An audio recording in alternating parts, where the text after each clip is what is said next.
Hello friends, আমি স্নেহাশিস। আমার ঠিকানা ওয়ান ইউটিউব চ্যানেলে আপনাদের প্রত্যেককেই স্বাগত। আমি এখন দাঁড়িয়ে আছি নয়াবাদ অটো স্ট্যান্ডে। আর এই যে মিনি বাসটি আপনারা দেখছেন, এই মিনি বাসটি দাসপাড়া বাজার থেকে Kundapur EM bypass, Jadavpur, Gariahat, Exide, Dharmatala হয়ে বিবাদীবাগ পর্যন্ত যাতায়াত করে।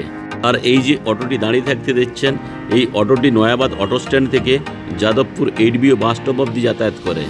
আজকের এই নয়াবাদ অটো স্ট্যান্ড থেকে আমি আপনাদেরকে সোসাইটির মধ্যে খুব কাছেই 827 স্কোয়ার ফিটের 2 BHK ফ্ল্যাট দেখাবো। আর যে 2 BHK ফ্ল্যাটটি আমি আজকে আপনাদেরকে দেখাবো, এই 2 BHK ফ্ল্যাটটি আপনারা সোসাইটির মধ্যে পেয়ে যাবেন।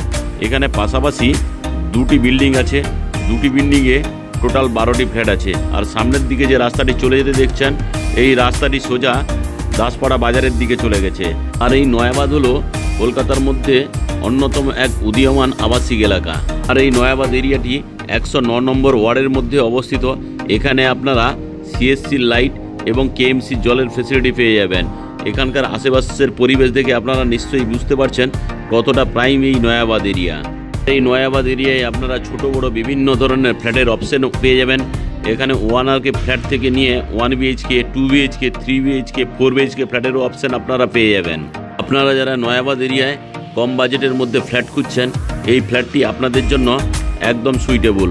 আপনারা যদি খুব কম বাজেটের মধ্যে কভার কার পার্কিং সমেত ফ্ল্যাট কিনতে চান, তাহলে আজকের ভিডিওটি আপনাদের জন্য। আজকে আমি যে ফ্ল্যাটটি আপনাদেরকে দেখাবো, এই ফ্ল্যাটের কাছেই একদম আপনারা টোটো স্ট্যান্ড পেয়ে যাবেন। ওই টোটোগুলি নিউ গড়িয়া মেট্রো স্টেশন বা নিউ গড়িয়া রেলওয়ে স্টেশন যাতায়াত করে। তাছাড়া কাছেই আপনারা দাসপাড়া অটো স্ট্যান্ডটিও পেয়ে যাবেন। চাইলে এই দাসপাড়া বাজার থেকে আপনারা অটোগুলি ধরে যাদবপুর 8BO অবধি আরাম করে চলে যেতে পারবেন। আর এই বিল্ডিংয়ের কাছেই খুব ফেমাস একটা কালীবাড়ি আছে, যেটা নবদ্বীপ কালীবাড়ি নামে পরিচিত। এখানে দুর্গাপুজো, কালী পুজো দুটোই অনুষ্ঠিত হয়। এখন আমি আপনাদেরকে সঙ্গে নিয়ে বিল্ডিংয়ের সেকেন্ড ফ্লোরে চলে এলাম। এখানে আপনারা লিফটের ফেসিলিটি পেয়ে যাচ্ছেন। লিফটটি এখনও ইনস্টল হয়নি, কয়েকদিনের মধ্যে লিফটটি ইনস্টল হয়ে যাবে।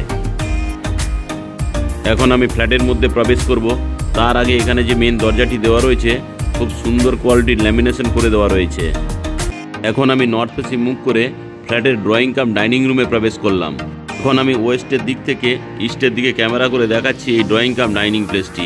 তাছাড়া ইস্টের দিকে আপনারা একটা বিগ সাইজের বক্স জানলার ফেসিলিটি পেয়ে যাচ্ছেন। আর এই ফ্ল্যাটটি কর্নার প্লটে অবস্থিত। ফ্ল্যাটের দুদিকেই আপনারা রাস্তার অপশন পেয়ে যাচ্ছেন। আর এই ড্রয়িং কাম ডাইনিং প্লেসের সঙ্গে আপনারা ওপেন কিচেনের অপশন পেয়ে যাচ্ছেন। কিচেনে গ্রানাইট মার্বেলের স্ল্যাবটি লাগিয়ে দেওয়া রয়েছে। এখানে দুটো মিক্সার গ্রাইন্ডার এবং মাইক্রো ওভেনের জন্য পাওয়ার পয়েন্ট করে দেওয়া রয়েছে। তাছাড়া এই কিচেন রুমে খুব সুন্দর কোয়ালিটির ওয়াল টাইলসগুলি লাগিয়ে দেওয়া রয়েছে। থালা বাসন ধোয়ার জন্য এখানে একটা স্টেনলেস স্টিলের সিঙ্ক লাগিয়ে দেওয়া থাকবে। এখানে একটা জলের কল এবং অ্যাকোয়াগার্ডের জন্য আরও একটি জলের কলের পয়েন্ট এবং পাওয়ার পয়েন্টও করে দেওয়া রয়েছে। সঙ্গে এখানে একটা বিগ সাইজের বক্স জানলার ফেসিলিটি আপনারা পেয়ে যাচ্ছেন। আর এই যে গ্রানাইট মার্বেলের স্ল্যাবটি দেওয়া রয়েছে, তার ঠিক পাশে এখানে ফ্রিজের জন্য একটা পাওয়ার পয়েন্ট করে দেওয়া রয়েছে। আর এই যে ওপেন কিচেন কাম ড্রয়িং প্লেসটি দেখছেন, এটি লম্বাতে 16.2 ফুট, চওড়াতে 7.5 ফুটের আপনারা পেয়ে যাচ্ছেন। সঙ্গে এখানে আপনারা একটা কমন টয়লেটের অপশন পেয়ে যাচ্ছেন। কমন টয়লেটে আমি প্রবেশ করব, তার আগে এখানে হাত মুখ ধোয়ার জন্য একটা বেসিন এবং জলের কলের ফেসিলিটি পেয়ে যাচ্ছেন। আর এই কমন টয়লেটের যে দরজাটি দেওয়া রয়েছে, খুব সুন্দর কোয়ালিটির এবং কালারফুল দরজাটি লাগিয়ে দেওয়া রয়েছে। এখন আমি আপনাদেরকে সঙ্গে নিয়ে কমন টয়লেটে প্রবেশ করলাম। আর এই যে কমন টয়লেটে প্রবেশ করে বাম দিকে একটা বেসিন এবং জলের কলের ফেসিলিটি পেয়ে যাবেন। এখানে ঠান্ডা এবং গরম জলের জন্য আরও জলের কলের ফেসিলিটি পেয়ে যাচ্ছেন। এখানে শাওয়ারের অপশান করে দেওয়া রয়েছে। তাছাড়া ঠান্ডা এবং গরম জলের জন্য ডান দিকে গিজারের পয়েন্ট আপনারা পেয়ে যাচ্ছেন। আর এই গিজারের পয়েন্টের ঠিক উপরেই ডান দিকে আপনারা অ্যাডজাস্ট ফ্যানের জন্য হোলের অপশান তো পাচ্ছেন। তার ঠিক তলায় একটা জানালা, তার ঠিক নিচে আপনারা কুমোড পেয়ে যাবেন। সঙ্গে একটা হ্যান্ড শাওয়ার ও আরও একটি জলের কলের ফেসিলিটি এখানে করে দেওয়া রয়েছে। আর এই কমন টয়লেটের যে ওয়াল টাইলসগুলি দেওয়া রয়েছে, খুবই সুন্দর কোয়ালিটির। এখন আমি কমন টয়লেট থেকে বেরিয়ে এলাম। কমন টয়লেট থেকে বেরিয়ে আবার আমি ড্রয়িং কাম ডাইনিং প্লেসে আপনাদেরকে নিয়ে চলে এলাম। আর এই ড্রয়িং কাম ডাইনিং প্লেস থেকে নিয়ে আমি এখন ফার্স্ট বেডরুমে প্রবেশ করলাম। এই যে ফার্স্ট বেডরুমে ঢুকেই এখানে একটা আপনারা ওয়াল আলমারির ফেসিলিটি পেয়ে যাচ্ছেন। আর এই যে ফার্স্ট বেডরুমটি আপনারা দেখছেন, এটি লম্বাতে 10.5 ফুট এবং চওড়াতে আপনারা 9.5 ফুটের পেয়ে যাচ্ছেন। তাছাড়া এই ফার্স্ট বেডরুমের সঙ্গে ইস্ট ফেসিং একটা জানলার ফেসিলিটি তো পাচ্ছেন। সঙ্গে আপনারা নর্থ ফেসিং আরও একটি বিগ সাইজের বক্স জানলার ফেসিলিটি পেয়ে যাচ্ছেন। আমি আরও একবার আপনাদেরকে ইস্টের দিক থেকে ওয়েস্ট ফেসিং মুভ করে এই ফার্স্ট বেডরুমটি দেখিয়ে দিলাম। এই ফার্স্ট বেডরুমের সঙ্গে আপনারা একটা বিগ সাইজের ব্যালকনির ফ্যাসিলিটি পেয়ে যাচ্ছেন।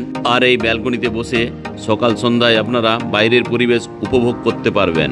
আর এই যে ব্যালকনিটি দেখছেন, এই ব্যালকনির দুদিকে ইস্ট এবং নর্থের দিকে দুদিকেই রাস্তার অপশান আপনারা পেয়ে যাচ্ছেন। এখন আমি ব্যালকনি থেকে নিয়ে আপনাদেরকে ফার্স্ট বেডরুমে নিয়ে চলে এলাম। আর এই ফার্স্ট বেডরুমটি দেখলেন খুব সুন্দর কোয়ালিটির। এখানে একটা ওয়াল আলমারির ফ্যাসিলিটিও আপনারা পেয়ে যাচ্ছেন। এখন আমি ফার্স্ট বেডরুম থেকে বেরিয়ে ওয়েস্ট ফেসিং মুভ করে সেকেন্ড বেডরুমে প্রবেশ করলাম। প্রবেশ করেই এখানে আপনারা একটা অ্যাটাচ টয়লেটের ফ্যাসিলিটি পেয়ে যাচ্ছেন। দেখুন অ্যাটাচ টয়লেটটি আমি আপনাদেরকে দেখিয়ে দিচ্ছি। আর এই যে অ্যাটাচ টয়লেটে ঢুকেই বাম দিকে একটা সুন্দর ছোট্ট বেসিন এবং জলের কলের ফ্যাসিলিটি পেয়ে যাবেন। এখানে স্নানের জন্য আরও একটি জলের কলের ফ্যাসিলিটি, স্নানের জন্য শাওয়ারের অপশানও আপনারা পেয়ে যাচ্ছেন। তার ঠিক ডান দিকে উপরে এখানে একজস্ট ফ্যানের জন্য হোলের অপশান আপনারা পেয়ে যাচ্ছেন। তার ঠিক তলায় একটা ছোট্ট জানালা এবং তার ঠিক তলায় এখানে কুমোড আর একটি হ্যান্ড শাওয়ার এবং জলের কলের ফ্যাসিলিটি পেয়ে যাবেন। আর এই কমন টয়লেটে খুব সুন্দর কোয়ালিটি ওয়াল টাইলসগুলি লাগিয়ে দেওয়া রয়েছে। এখন আমি অ্যাটাচ টয়লেট থেকে বেরিয়ে আপনাদেরকে সেকেন্ড বেডরুমে নিয়ে চলে এলাম। আর এই সেকেন্ড বেডরুমটি দেখছেন, ঢুকেই ডান দিকে এখানে একটা ওয়াল আলমারির ফ্যাসিলিটি তো আপনারা পেয়ে যাচ্ছেন। তাছাড়া এই যে সেকেন্ড বেডরুমটি দেখছেন, এটি লম্বাতে আপনারা 11 ফুট এবং চওড়াতে 9.5 ফুটের পেয়ে যাচ্ছেন। সঙ্গে এখানে আপনারা ওয়েস্ট ফেসিং একটা বক্স জানলার ফ্যাসিলিটি তো আপনারা পাচ্ছেন। আর এই বক্স জানলার ঠিক পাশেই এসির পয়েন্ট করে দেওয়া রয়েছে। তাছাড়া নর্থ ফেসিং আরও একটি বিগ সাইজের বক্স জানলার ফ্যাসিলিটি আপনারা পেয়ে যাচ্ছেন। আর এই সেকেন্ড বেডরুমের সঙ্গেও আপনারা ওয়াল আলমারির ফ্যাসিলিটি পেয়ে যাচ্ছেন। আর আজকে যে আমি এই 2 BHK ফ্ল্যাটটি দেখালাম, এই 2 BHK ফ্ল্যাটটি 827 স্কোয়ার ফিটের। এখানে প্রতি স্কোয়ার ফিটের দাম রাখা আছে 4000 টাকা করে, অর্থাৎ 827 স্কোয়ার ফিট ফ্ল্যাটের দাম দাঁড়াচ্ছে 33,08,000 টাকা। সঙ্গে যদি আপনারা কভার কার পার্কিং নেন, কার পার্কিংয়ের মূল্য রাখা আছে 4 লাখ টাকা।